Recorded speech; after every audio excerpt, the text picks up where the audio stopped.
વિચારવા જેવું છે. મારો કહેવાનો મિનિંગ બાપુ જીવન સમય સરસ મળ્યો છે, પણ ભગવાન તમને બાવડું ચાલી નથી બોલાવવાનો. બાપુ જો જીવતા આવડે તો મને એમ થાય કે ભલે હું મારી વાત કરું, હું તો એક ખટારાનો ડ્રાઈવર હતો. બોલો, ખટારાના ડ્રાઈવર તો 19મી કોમ ન કહેવાય. એને કોઈ પાણી પાય, એના બદલે અહીંયા અમે બેઠા છીએ, તમે હેઠે બેઠા છો. આ કયો શેડો ઈડ્યો છે તમને નક્કી થાય છે? બાપુ આ વસ્તુ આખી જુદી છે ને આ સમજવા માટે સદગુરુ જોવે. મા બાપ છે ને, આપણા માતા પિતા છે ને, એ સદગુરુ છે 100%. પણ એ તમારો જન્મ આપી શકે, લાલન પાલન કરી શકે, ઉછેર કરાવી શકે, લગ્ન કરાવી શકે, ભણાવી શકે, ઓળખાણ ન કરાવી શકે. તમે કોણ છો એની ઓળખાણ તો બાપુ સદગુરુ કરાવી શકે, બીજાનું કામ નથી રાખવું. સદગુરુ જ્યાં સુધી ન મળે ત્યાં સુધી તમને તમારી ઓળખાણ ન થાય, અને તમારી ઓળખાણ ન થાય તો સમજી લેજો તમે માણાના અવતારમાં એક કૂતરું આવીને વીવી ગયું ને એમ તમે વીઆઈ ગયા. મીરાએ કીધું આત્માને ઓળખ્યા વિના લક્ષ 84 નહીં મટે, તમારી ભ્રમણા ભાંગ્યા વિના ભવના ફેરા નહીં મટે. આપણી ગત ગંગા છે ને, જેસલ, તોરલ, રૂપાદે, માલદે, કતીબજા, હુરમબાઈ, લાખો, લોયણ, જતો, ભગત, ખીમડીઓ, કોટવાલ, ડાલીબાઈ, રામદેવજી, હાલો, હુરો, વણવીર, ઢોંગો, નિરલ, કુંભો, આ બધા ગતના ગોઠી હતા ને. એમાં સ્ત્રી હતી, પુરુષ હતા, અમીર હતા, ગરીબ હતા, તમામે તમામ સમાજના હતા. બાપુ ખોળિયા જુદા હોય ને જીવ જો એક થઈ જાય ને તો મળદા તો અત્યારે બેઠા થાય. ઈને ગત ગંગા કહેવાય. પણ ભજન એમના સમજાવું. હું તમને એક જ વાત કહું, ભોળાનાથ નો દીકરો કે ગણપતિ નું માથું ભોળાનાથે કાપ્યું અને હાથીનું લગાડ્યું એમ કે ને બધા ફોટામાં જોઈ, મૂર્તિમાં જોઈ, શું થયું? એ ભોળાનાથે માથું કાપ્યું અને હાથીનું લગાડ્યું. બધા આપણે મૂર્તિમાં ફોટામાં જોઈ ને, તો હું એમ કહું છું પેલું કાપ્યું ત્યાં જ નહીં પડ્યું હોય, હાથીનું શું કામ ચોંટાડ્યું છે? આ કોઈ ભણાવતું નથી એટલે તમે અમને સાંભળો છો. કાપ્યું હોય તો અહીંયા જ પડ્યું હોય ને, તો ઈ નો ચોટાડી શકે ને. હાથીને કાપીને અને હાથીનું માથું ફીટ થાય, માણસ શરીર ઉપર માથામાં ફીટ થાય, હાથીનું આવડું હોય. હવે આ 4 આંગળની જગ્યા હોય, માથે ફીટ થાય. એટલે આ બધું છે ને અટપટું છે. ચિત્તની શાંતિ, મનની પ્રશંસા, દિલની દાતારી, ગુમડાની રોજ અને ટાઢિયા તાવની ટાઢ આટલું માલકુરથી આવે. ભજનનું ઊંધું છે. ગુમડું થયું ને, ગુમડું એને દવા લગાડવાની હોય ઉપરથી, મટે માલપાથી, એટલે નથી સમજાતું. તમે બધા કરોડપતિ છો, તમે મને બોલાવો, કોઈ નથી બોલાવે એવું બાપુ. પણ આ અંતરના ઊંડાણની કોક વેધુને કરાય વાત, આને સોરે નો સિતરાય સિતની વાતું શંકરા. અમારે ઘણું કેવું છે, પણ કહેવાનો મારો મિનિંગ ઈ છે કે માં હોય મોટે બોલું, માં એ હાથે નાનપણ સાંભળે, એ મલક બધાની મજા પછી કડવી લાગે કાગડા. આ જનેતાને હું એટલા માટે કહું છું, આ દીકરીઓને મારે કહેવાનો અર્થ એટલા માટે છે કે તમે એમ કહો ભગવાન મને હારો દીકરો દે, હારો દીકરો દે. શું અહીંયા ગોદામ છે? અહીંયા દુકાન છે? હારા દીકરા બાપુ માં સંસ્કાર આપે તો જ હારા દીકરા થઈ શકે. બાકી એમના તમે હારો દે એમ કરી મેળ ન પડે. પણ હું તો બહેનોને ખાસ વિનંતી કરું, હાથ જોડીને કહું, હું કોઈ સલાહ દેવા તમને આવ્યો નથી, અને મારી સલાહ તો શું મારી લાયકાત હતી હું તમને સલાહ આપું. પણ મારો કહેવાનો, મારી વાતની અમુક બાપુ નોંધ કરજો અને એનો અનુભવ કરજો. હું કોઈ પાવરની વાત નથી કરતો, પણ તમારે સારા સંતાન જોઈએ ને તો મારી એક જ ભલામણ છે કે ઉદરમાં સંતાનનો વિકાસ થતો હોય અને જન્મ થયા પહેલા રામાયણ ને ગીતાના 5-5 પાના વાંચજો. જો આપને સંતાન થાય એવું આ ટેકો દેવું દીકરો ન થાય તો બાપુ મારું નામ તમે જોડો ઘા કરજો. હારા દીકરા તો થાય. મારા વહુ હારો ભેગા પાણી પૂરીયું ખાતા હોય તો અહીંયા કઈ હારા વાઈટ ન હોય દીકરાની. એ તો ઠીક છે, પછી કહેવાનું હોય અમુક એ ભગવાન એકાદો દીકરો દે, અમે દીકરા વગીરના છીએ. તો અમુક એમ કે હે ભગવાન આના કરતા ન દીધો હોત તો સારું હતું. આપણે એમ કે હારા આવે, આ દીકરા હાઈવે ફાયદો છે કે નો હાઈવે ફાયદો છે? ભગવાન ભાઈ બાપુ માગજો એકાદો દીકરો, પણ એને કહેજે કે ગોપીચંદ ને ભરથરી જેવો કા દીકરો આપે, ગંગા સતી પાનબાઈ જેવી દીકરી આપે, 7 પેઢીઓના નામ ઉજળા કરી દે રામ. એટલા જ માટે કહું છું બાપુ, દીકરીઓનું સમર્પણ છે બાપુ, એનો ત્યાગ છે. માનું બાપુ છે ને પદ ટોચે છે. 9 મહિના મા બાપુ ઉદરમાં સંતાનને રાખે, એનો જન્મ આપે, એનું લાલન પાલન કરે, બેહતા બોલતા ખાતા પીતા બધું માં શીખવે, અને વાય નામ બાપાનું લાગે. બોલો, માનો ભોગ છે એટલો બાપનો નથી. આખી દુનિયાને ખબર. એમાં હું આવી જાઉં ને, મારે લાગુ તો પડે જ ને કે મને તો એમ થાય કે માએ જે સમર્પણ કર્યું છે એ બાપે નથી કરેલું, તો આની વાય માનું જ હોવું જોઈએ, બાપનું ન હોવું જોઈએ. પણ માએ ત્યાગ કરી દીધો કે આની વાય એના બાપાનું રાખો. કોકે પૂછ્યું કે પણ તારો આટલો ભોગ અને બાપનું નામ શું કામ? કે આ કદાચ કપાતર પાકે અને કોથળીઓ તોડીને ધૂળીમાં માથું ગાલીને પીડ્યો હોય, કોક એમ કે કોનો છે, ફલાણી માનો છે, એમ કે છે મારા ખોળી આમ જીવ નહીં રે, 9 મહિના ઉદરમાં રાખ્યો, મારું કાળજું ફાટી જાય, એની વાય એના બાપાનું રાખો. આને સમર્પણ કહેવાય.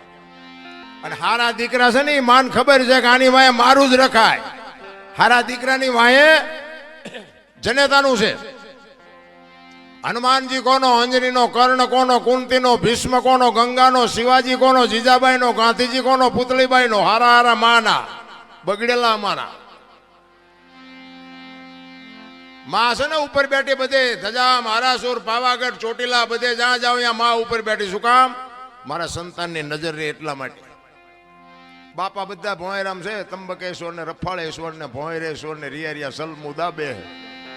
માન બાપમાં ધરતીનો. હું તો એમ કહું કે જનેતા જો જીવતી હોય તો એક વાગ હાનનું ટાણું હોય અને માં બેઠી હોય, એની પાસે જઈને કોક દીક પૂછજો, માં મારો જન્મ થયો તેથી તને વેદના કેટલી હતી બાપુ? કોક દીક પૂછજો તો તમને માની વેદનાની ખબર પડે. રામ, હું કોઈ ભલામણ નથી કરતો. આવા માંડવા નાખો, મંદિર બનાવો, આ કરો તે કરો, હું કોઈને કહેતો નથી. મારો પ્રોગ્રામ ગમે ત્યાં હોય ને, હું મારી એક જ હાથ જોડીને વિનંતી કે માને બાપને બાપુ જાળવજો. માન બાપ જેવા ભગવાન આ દુનિયામાં ક્યાંય કોઈ છે જ નહીં. અને તમારા મા બાપને તમે નહીં જાળવો ને તમારી પ્રજા તમને નથી જાળવવાની, નથી જાળવવાની, નથી જાળવવાની. લખવું અહીંયા લખી લેજો. તમારા માત પિતાથી તમે છો, મારા માત પિતાથી હું છું. માત પિતા તમે ચૂકી ગયા સેવામાં, એટલે સમજી લેજો કે તમે કરોડ રૂપિયાના આસામી હોય તો બેકાર ધૂળ કહેવાય. કારણ કે મને ને તમને આપણા જન્મ વખતની ખબર નથી કે માએ શું વેઠ્યું છે. એ વેદનાની જો આપણને ખબર હોય ને તો આ માવડીઓ રોટલા વગરની આટા નો મારતી. લાખો રૂપિયા ને કરોડો રૂપિયાના દાન આપે ને ઘરે માન બાપ જો રોટલા વગરના વરાળું કાઢતા હોય, જિંદગીમાં નો ગાડી હાલે. રામ, 40 લાખની ગાડી લઈને નીકળે, વાયલી સીટમાં જોવો કૂતરો બેઠો હોય. બોલો, લબરક લબરક કરતો. હવે આમાં માને બાપાને બેહર્યા હોય તો, અરે અમને સારું જોડું નથી જડ્યો, અમારો દીકરો કેવી ગાડીમાં ફેરવે, જિંદગીમાં કાંટો ન વાગે. કાંટો રામ કરવાની જરૂર. આ તો કે તમને ન ખબર પડે, તમને એમ જ કરે. બોલો, એટલે નો હતી ખબર એટલે 100 વીઘા રાખી હતી, તું 10 વીઘાના ઉલાળિયા મીઠો કરવા. અમને ખબર છે પણ જાવું ક્યાં? અરે મારા રામ, માન બાપે તો આપણા જીવન માટે દેહના કોથળા કરી નાખ્યા. કોથળા ભલામણ, મારો દીકરો, મારો દીકરો, મારો દીકરો. અરે શું માન બાપે બાપુ તમને મને સમર્થ. એક જનેતા પોતાના ઉદરમાં 9 મહિના રાખે, એને આમ હાલતી હોય, માંસ હાલતી હોય તો બાપુ આમ ઉતાવળો પગ ન મૂકે. બાપુ પોતાના સંતાનની તકલીફ ન પડે એના માટે રહી અને આમ પગલાઓ ધીરે ધીરે ભરતી હોય. અને જન્મ આપ્યા પછી બાપુ લોહીનું દૂધ કરીને તમને મને પાતી હોય અને આવડો મોટો ઉછેર કરતી હોય ને જો માર રોટલા વગરની આટા દે, જિંદગીમાં તમારા દાણા જોરાવો એટલે જોરાવો. જો કાંઈ તમારો મેળ પડે તો કોઈ દી નો પતે. માના ઋણમાંથી બાપુ કોઈ દી. પછી ઘણા નથી આમ ફોટા, માના બાપાના ફોટા મરી જાય ને પછી ફોટા પાસે ઓલા રોટલા કરી કરીને દેખાડે. અમે કે ધરાવ્યું ને પછી જમવી છે. આવું ખવડાવ્યું હોત તો 2 વર્ષ જીવે એવું હતું. આ ભૂખ્યા માર્યા છે ને હવે શું ફોટાને દેખાડો છો? ભૂખ્યા માર્યા હોય ને દુનિયાને પછી દેખાડ કરે, દેખાવ કરે. આમ થાળીઓમાં રોટલા ને શાક ને દાળ ને ભાત ને મૂકીને પછી આમ ફોટા પાસે મૂકે. એમ પેલા ધરાવી, પેલા ધરાવવાનું હતું તારે ધરાવ્યા નહીં. નથી કોકની શમશાન યાત્રા નીકળી હોય તો એમ ભાળી જાય ને કે શમશાન યાત્રા હાલો હાલો ટેકો દે, ટેકો દે. આ ટેકા ન દીધા એમાં જ મર્યા છે. હવે હું ટેકા દેવા હોય? ટેકા હાટું બજારા લબડી રહ્યા હતા. નથી હોય જીવતા તારે હોતું નથી. એટલે માણા વખાણ મર્યા પછી જ કરે છે કે માણા બહુ સારો હતો પણ જીવવા દીધો જ નથી. એને હજી જીવવું હતું, માર્યો છે ભૂંડી હાલે તો પછી વખાણ કરે બધા. અરે બાપુ ભાઈ નો હું તો 18 વણ માંગુ બધા ભેગા રહીને મોજ કરો, જીવન કાલ ખૂટી રહે કાંઈ વાતમાં છે નહીં. માણા જન્મે ને 2-2.5 કિલોનો હોય, 60-80-100 વર્ષ જીવન મરી જાય ને શમશાનમાં લઈને હળગાવી નાખો અને રેખ્યા ભેળી કરીને જોખો એટલે 2-2.5 કિલો થાય. વાતમાં કાંઈ છે નહીં, વચ્ચે ઠેકડા મારવાનું છે બધું. ને બધું માં તૈયાર ન કરી રાખે. આપણો જન્મ થયા પહેલા જનેતા ઉદરમાં સંતાન હોય અને તરત જ બધી માં તૈયારી કરી રાખે. ખોયા ને ગોદડા ને ઘોડિયા ને આન તેન બધું માં તૈયાર જ રાખે કે મને ભગવાન કઈક આપશે. એના માટે બધી માએ તૈયારી કરી રાખી હોય. અને 60-100 વર્ષ જીવન પછી જવાનું ટાઈમ થાય તારે બધું તૈયાર જ હોય. લાકડા તૈયાર હોય, ઉપાડનારા હોય, ગોઠવનારા હોય, દિવાળી મૂકનારા હોય, ઘોંકા મારનારા હોય. તા પહેલી ને છેલ્લી 2 તૈયારી છતાં વટલી નહીં કરી રાખી હોય. પણ આ માઇલ પાવલું હું થોડુંક કરે ને, હું થોડુંક ભણી ગયા હોય, એમાં વળી ભગવાને થોડુંક ધોરું સાંભળું આપ્યું હોય, થોડાક છૂટા આપ્યા હોય, થોડીક સંપત્તિ આપી હોય, તો તમે જોવો તો નકરા ઠેકડા. આપણે કોઈની જરૂર નથી, આપણે કોઈને જરૂર નથી. તું મરીશ તાર 4 જણા નહીં જોવે, હાલીને જઈશ. અહંકાર કહે છે મારે કોઈની જરૂર નથી, અનુભવ કહે છે મારે ચપટી ધૂળની જરૂર છે. બાપ કોઈ અહંકાર કરવાને કંસ કૌરવ અને રાવણ જેવા દુનિયામાં હતા નહોતા થઈ ગયા. એમની પાસે આપણું એની રજ નથી. ભગવાનને ધ્રુજાવે એવા આ કૃષ્ણ પરમાત્માનો પ્રસંગ છે ને. કૃષ્ણ પરમાત્મા તમે વિચાર કરજો, કંસને તમને એક વાત કરું કે એના બેન દેવકીજી અને વસુદેવ મહારાજ હતા ને. કંસે પાપ બહુ કર્યું હતું, ખોટું બહુ કર્યું હતું, પણ એના બેન બનાવીને બહુ પ્રેમ કરતો હતો. દેવકી માને અને વસુદેવ મહારાજને પ્રેમ બહુ કરતો કંસ. એટલે એકવાર આમ રથમાં બેહાડી અને બેનને બનાવીને રથમાં બેહાડી અને આમ બગીચામાં ફરતા હતા. એમાં આકાશવાણી થઈ. એના કર્મનો બાપુ ઘડો ભરાવા આવ્યો ને એટલે આકાશવાણી થઈ કે કંસ, તું આટલો બધો તારી બેન બનાવીને પ્રેમ કરસ ને, પણ તારી બેનનું 8મું સંતાન જ તારું મોતનું કારણ બનશે. હવે મને કાલ મારી નાખવાના છે એમ કે એટલે તો પછી બાપુ ફડકા વધી જાય. પછી ઓલો પ્રેમ બધું વયું ગયું, બેન ના બનાવીનો પ્રેમ વયું ગયો. એ કે મને મારી નાખે તો બેન ને બનાવીને શું કરવા? આવો પ્રેમ રાખીને શું કામ? દુનિયા સ્વાર્થી તો છે 100%. એ પછી જેલમાં પૂરા ના કર્યું, તે કર્યું, જે કર્યું હોય. હવે એને વિચાર એવો થયો એ કે મને 8મું સંતાન મારવાનું છે ને, એટલે 7 સંતાન થાય ત્યાં સુધી આપણે કઈ ચિંતા નથી. એટલે એ કે 7 સંતાનને આપણે કાંઈ કરવું નથી, 8મું સંતાન થાય ને ત્યારે એને આપણે જીવવા દેવું નથી. હવે આને આવો વિચાર આવ્યો અને કૃષ્ણ પરમાત્મા વિચાર કરે કે હારો આ જો 8 મારે ને તો જ મોતનો ઘડા એનો ભરાય એવું છે ને. આને હારો વિચાર આવ્યો, આ 7 નો મારે તો મારી આકાશવાણી ખોટી પડે અને ઘડો પૂરો ભરાય નહીં, અને ભરાણા પહેલા હું મારું તો મારો અન્યાય કહેવાય. હારો આને વિચાર હારો કેમ આવ્યો? આ જો 8 ને મારી નાખે તો જ એનો ઘડો સંપૂર્ણ ભરાય ને તો જ હું એને મારી શકું. મારી આકાશવાણી એને મેં એ કરી છે. ભગવાન મૂંઝાણા કે હવે શું કરવું? એમાં નારદજી આવ્યા. કે શું પ્રભુ ચિંતા કરો છો? એ કે ભાઈ મેં આકાશવાણી કરી છે આવી, અને 8 મારે ને તો એનો ઘોડો ભરાય એવું છે ને. એને વિચાર સારો આવ્યો કે 7 ને મારે શું કામ મારવા જોઈએ? તો નારદજી કે પણ તમારું કહેવાનું શું થાય છે? એ કે ઈ 7 ને જો મારે ને તો મેળ, પણ મૂળ તો તમારે મરવવા જ છે ને. તમારે ન ખોટું કરવું હોય પણ દુનિયા તમને ખોટું કરાવે. મૂળ તો એ કે મરવી જ નાખવા છે ને, એ તો હું મરવી નાખી, તમે શું કામ મૂંઝાવશો? એ કે એ નારદજી આવ્યા ને તો કંસ આખી સભા ભરીને બેઠો હતો. એટલે નારદજીને જોયા ને એટલે કંસ સામો આવ્યો, પધારો પધારો ભૂદેવ પધારો. એ કે શું આવડી મોટી સભા ભરીને બેઠા છો? એ કે ભાઈ એક પ્રશ્ન મૂંઝાણો. એમાં સભામાં અડધા એમ કે મારી નખાય, અડધા એમ કે ભાઈ નો મરાય, 7 ને હું કામ મારવા જોઈએ? એટલે નારદજી આવ્યા. એ કે ભાઈ અમને પ્રશ્ન મૂંઝવે છે, આવી રીતની વાત છે, હવે આમાં શું કરવું? અડધા કહે છે કે મારી નખાય હાથને, અડધા એમ કહે છે કે નો મરાય. તમારું હું કેવું, તમે જે નિર્ણય કરો એ કે હું તો તમને નિર્ણય કરાવું, પણ તમે શું નક્કી કર્યું? કંસ કે પણ મેં તો એ નક્કી કર્યું છે કે 8મું સંતાન મને મારવાનું છે એવી આકાશવાણી થઈ છે. તો 8મા સંતાનને મરવાનું તો હાથને મારે શું કામ મારવા જોઈએ? નારદજી કે ઈ જ તમારી ભૂલ છે,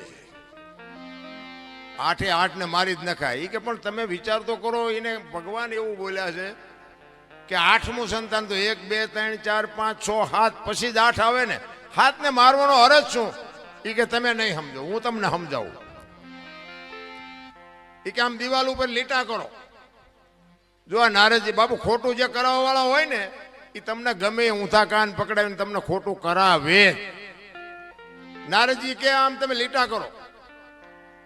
આમ લીટા કરાવ્યા 8. એ કે લીટા હું કામ? એ કે હું તમને કહું એમ કરો ને. એ આમ 8 લીટા કરાવ્યા. એ કે ગણો. એટલે આમ ગણ્યા 1 2 3 4 5 6. એ કે 8મો આ થયું ને? તો કે હા. કે તમે આનપાથી ગણ્યા, ભગવાન છે કે આનપાથી ગણશે તો? એ કે તો હારું પેલું રહ્યું જ મને મારી નાખે. એટલે કહું છું કે હાથે હાથને પતાવી દો. તો કે તો પતાવી દો. તમારે નથી કરવું, દુનિયા કરાવે. દુનિયા ઊંધા કાન જગત પકડાવે છે. કોઈને બાપુ એવું કરવું જ નથી. મારો કહેવાનો મિનિંગ બાપુ આ ઇતિહાસ છે ને બધું ગૂઢ ઇતિહાસ છે. કારણ કે નકે તમને મને વિચાર આવે કે જો આ સંતાનની બીકથી કંસને બાપુ આટલી બધી તકલીફ પડી હોય તો આ જેલમાં હું કામ, જેલમાં બેન ભેગા હું કામ પૂરે? આ બધી અટપટી વાત છે, એટલામાં બહુ ઊંડું ઉતરે જેવું નથી. એટલા માટે મારે એક માની વાણી કરવી છે. તમારી જેવી મોજ છે એવો આનંદ કરાવીશું. પણ આમાં કેવું છે કે મેં કીધું મારે 7-8 રાતું ખેંચી છે ને, એટલે ક્યારેક ક્યારેક ગોટે સડે બધું. એટલે પુરુષોત્તમ બાપુ એક વાણી, બાપુ જેટલા મહાપુરુષો છે ને એ તમે વિચાર કરો કે આજે આપણે બધાને યાદ કરી છે, એના માત પિતાના સંસ્કાર કેવા છે. કેટલા મા બાપે બાપુ એના સંસ્કાર કેવા આપ્યા છે કે આજે આખી દુનિયા એના ગાણા ગાય છે. અમારે અહીંયા કઈ કોથળા નથી આવતા. આ હરિચંદ્રની વાત કરી કે સગાળસાની ગમે એની વાત કરી તો એની પેઢીઓના અમારે અહીંયા કોથળા નથી આવતા. એના મા બાપે બાપુ કેવા સંસ્કારનું સિંચન કર્યું છે, આજે દુનિયા એના ગાણા ગાય છે. એટલા માટે પુરુષોત્તમ બાપુ એની વાણીમાં એની માની વાત કરે છે કે મારી મા તો મારી મા છે ભાઈ. અને બાપુ માનું જો જતન કરતા તમને આવડી જાય તો જિંદગીમાં સતયુગનો બાપ છે આ સમય રહ્યો ને. બાકી તો બધા વાર્તા એવું કરે છે. ઘણા કે સ્વર્ગમાં ઇન્દ્ર ભગવાન કે સોનાના સિંહાસન ઉપર બેઠા છે ને ઇન્દ્રની અપસરાયું નાચે છે ને અહીંયા ફુવારા છે ને અહીંયા કોઈક જી આવ્યું હોય કોને મારે પગ ઝાલવા? જી આવ્યું કોઈ? આમ જ હાલે તારે બધું ડીંગો ડીંગ જ તે. આ નથી લાગતું સ્વર્ગ જેવું નથી લાગતું? આ લગ્ન થયા તે દી આવા માંડવા નથી નાખ્યા. લ્યો આદર 10 પડે તો આમાં જા ખબર પડે એવું છે. ઓલા તો ઘર એવા હતા, વરસાદ થાય તો આખા ઘરના બકડિયા લઈને રખડતા હોય, દંદુડિયું જ થતી હોય. એટલે હું ઉચારે લ્યો આ સ્વર્ગનો બાપ નથી? સ્વર્ગ કરતા સોહામણું નથી? આ કેટલા માણા બેઠા નિરાય દે. કદાચ 25 ઇંચ વરસાદ પડે તો આ કઈ ફેર પડે એવું છે? આટલી ખુરશીઓ ને આટલા સોફા. અરે બાપુ સારું ગોદડું નથી જડ્યું તોય હજી રોવે જ છે બધા. અમારે બે કઈ નથી. ઓલા માગણ આવે ને કે એ બાપા કઈક દો, એ બાપા કઈક આગળ જા આગળ. આટલું આપ્યું તો એમ જ કરે આગળ જા આગળ. હવે આગળ ઠેઠ સુધી તારા જેવા જ છે. દેને બટકું રોટલો દેને નહીં મરી જા. બધા આ જ વાત છે. તેથી કાંઈ નહોતું ને બાપુ. આપણા માવતર બાપુ અડધો રોટલો હોય ને તો એમાંથી અડધો આપતા હતા. હવે અત્યારે મૂક્યાનો માર્ગ નથી, ત્યાં ડેલી આડી કરે. દવાખાને દેવા જવું પડશે. ઓલો તો હિસાબ કરી જ નાખશે. એમાં કઈ હાલવાનું નથી રામ. એ બધું રેડી કમ્પ્લીટ જ રાખે છે. મેં તો કઈ જે કંઈક મોકે વાપરો, કંઈક સમયે વાપરો, જ્યાં ત્યાં નહીં પણ વ્યવસ્થિત જગ્યાએ કંઈક વાપરો તો દવાખાના ઓછા આવશે. પૈસા જ્યાં વધુ છે ને જ્યાં પૈસા વધારે આવે ને પૈસા હારે જ રોગ આવે. લખવું જ લખલી. જ્યાં સુધી તમારા પાસે પૈસા ન હોય ને ત્યાં સુધી તમે ગમે એવા લઠ્ઠા લો ને તો કઈ થાય જ. કરોડપતિ છે ને એવડે 8 દી ને 8 દી બીપી મપાવે લ્યો. અને દવાખાને જાય ને તો એ ડોક્ટર એક જ વાત કરે, દાળ ભાત સિવાય કાંઈ ખાતું જ મર્યો. હવે શું પૈસા શું કરવા? અને આ ઝૂંપડા મર્યો તમે જુઓ. માગીને ખાય, આખી દુનિયામાંથી માગીને રોટલા લાવે, ગટરોમાંથી પાણી પીવે, કોઈ દી થાય શકે? ઘણા પાછા શું કે અત્યારે આ બધો ખોરાક એવા થઈ ગયા ને આમ એવું થઈ ગયું, એ ઝૂંપડામાં રહીને શું દુકાનો નોખી છે? આપણે લેવી અહીંયાથી જ લે છે, એવડે દવા વાળું નથી ખાતા. પણ આ તમને પૈસાનો પાવર આવ્યો ને એટલે આ બધું વિજ્ઞાન ઘરમાં ભરાયું. આ બધું વિજ્ઞાન છે ને એ બધા રોગના ઘર છે. હું એવું નથી કહેતો કે તમે બધું વેચી નાખ્યું, પણ વિજ્ઞાન આવ્યું ને એની હારે જ રોગ આવ્યો છે. આ ઝૂંપડામાં તમે જો, ફ્રીજ નથી, લાઇટ નથી, પંખા નથી, એસી નથી, કાંઈ નથી, ત્યાં કઈ રોગ જ નથી થતો. આપણને ભગવાન જીમ આપતો જાય, નવી નવી સુવિધાઓ કરતા જાય, ત્યાં નવા નવા રોગ થતા જાય. ને કે આપણા આમ ઘડિયાળના કાંઠે ખાઈએ છીએ ને ઘડિયાળના કાંઠે હુઈએ છીએ ને ઘડિયાળના કાંઠે ચા પીને ઘડિયાળના કાંઠે જાગી. એટલે આટલું બધું તમે થેરિકલ જીવો છો તોય શું કામ માદા પડો? આ ઝૂંપડામાં રહીને તમે જુઓ, ટીકડી નથી લેવી પડતી, ટીકડી. પણ ભગવાનને ખબર છે કે આની પાસે 18 રૂપિયા રિપોર્ટના હોવા જોઈએ ને, બિચારાને ટીકડી ક્યાંથી લેવી પડે? ઓલું ડેન્ગ્યુ થયું, પેલું ડેન્ગ્યુ આવ્યું હતું ને, ડેન્ગ્યુ તો તમે જુઓ ને તો આમ હારામાં હારો બંગલો હોય ને, બારીઓ બારણા પેક હોય ને, માલપા મસરદાનીઓ હોય ને, બધું હોય ને, તોય મસર અહીંયા જઈને કરડી જતા. બોલ, ત્યાં ઝૂંપડામાં કાંઈ બારણા કઈ હોય જ નહીં, મસર એને નહીં ભાળતા. આ નજર આમીની વાત છે ને બાબુ. એ કંઈક ડેન્ગ્યુ મસર જ આવતું હતું ને કે કરડે એટલે કે આને ડેન્ગ્યુ થાય. ત્યાં બંગલામાં ઠેઠ પહોંચી જાય તો ઝૂંપડામાં ન કરડી શકે. પછી એને ખબર છે ઓલાને, અહીંયા જાય એ આ દુનિયાના કાળા ધોળા કરીને હૂતો છે, ઓલા બિચારા કાળી મજૂરી કરીને હૂતા છે, આમને કહીડે આમને. આ કોરોનામાં બાબુ હારાનો જ વારો લીધો છે. બહુ નાના માણસ નથી મર્યા બહુ. હા, એ દયાળુ છે, એને બધી ખબર છે આપણે શું કરીએ છીએ ને, બધી ખબર છે. આમાં પ્રેમથી જેને વાપર્યું છે ને એને ખબર છે. અને આવું કરતા હોય ને એમાં કહું કે અમુક નડે તે આવા બધા કામમાં કઈ બધા નો સાથ સહકાર આપે. એક બે તો નડે એવા હોય. આ મેં ગમે આ પ્રોગ્રામમાં જાય તો બધા કે અમને સાંભળવા ન બેઠા હોય. એક બે તો અમારી ભૂલ ક્યાં આવે છે ગોતવા હાટું બેઠા હોય. પણ હવે જે હોય, પણ માનો એક પુરુષોત્તમ બાબુ એક વાણીમાં એવું કહે છે કે મારી માં તો મારી માં છે ભાઈ. માના ઋણમાંથી હું તમે નીકળી ન શકીએ, એટલા માટે માં તો માં છે ભાઈ. અને મેં કીધું એમ બાપુ, જો એ માં, મેં કીધું ને બાપુ, દીકરી એવી સંસ્કારી હોય તોની વાત છે. બાકી તો પ્રસંગો બધાને ખબર છે. અમુક જે મા બાપના ઇજ્જત ઉપર ને એની કાળજા માથે બાપુ પગ મૂકીને દીકરીઓ ન કરવાના પગલા ભરે છે ને, એ દીકરીઓ માટે વાત જ નથી. કે મા બાપ બાપુ જીવીએ ન હોકે, મરીએ ન હોકે, કોઈ સાથે કાઢીને હાલી ન હોકે, એવી દીકરીઓ છે આ દુનિયામાં. બધાને ખબર છે. આ તો હું મારો ટાઈમ કાઢું છું, બાકી તમને નથી ખબર, બધા જાણે છે. પણ બાપુ બધાને બંગલાની ગાડીઓ ન હોય, ભાગ હોય ને, એ જ સાચી વાત છે. આપણા માતા પિતા જે કરે ને એ બાપુ આપણા માટે વ્યાજબી જ હોય. બીજી વાત કે કાંઈ પણ બાપુ સુખ દુઃખનું વાદળું ચડે ને તેથી બાપડા માવતરના ડેલા ઉઘાડા હશે ને તો તમે બાપુ કંઈક વાત કરી શકશો. બાકી બધા ડેલા બંધ કરીને જશો ને તેથી બાપુ તમારું કોઈ નહીં હોય. સમજી લેજો તમે આ દુનિયામાંથી ગયા એમ સમજી લેજો. એટલા માટે કહું છું. એટલે પુરુષોત્તમ કહે છે, શું કહે છે?